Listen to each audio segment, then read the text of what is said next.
Cristina Fernandez de Kirchner is facing perhaps the biggest challenge of her 8 years in office, occasionally flamboyant and politically combative. She's perhaps loved and loathed in almost equal measure. Her supporters are fiercely loyal to the woman they see as continuing the Peronist tradition, this country's own particular brand of political populism.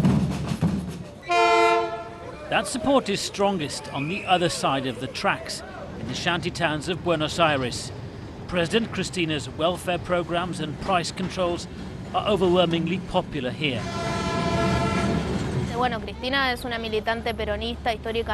Cristina's one of us, a flag-bearing militant for the movement.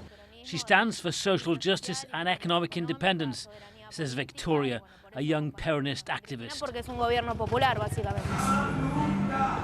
A bar dedicated to Cristina, her late husband Nestor, and the founders of their movement, Juan Domingo and Eva Perón.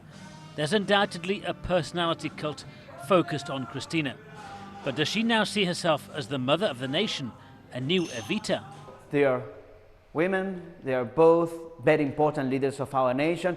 At the Eva Perón Museum in Buenos Aires, the comparison hasn't gone unnoticed.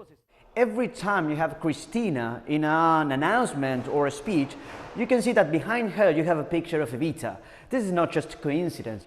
To be connected to Evita is to be connected with a very important part of our society. But the last year of Cristina's presidency has been plagued by protests against a faltering economy and now the unexplained death of a public prosecutor, Alberto Nisman. ¿En qué cabeza puede caber?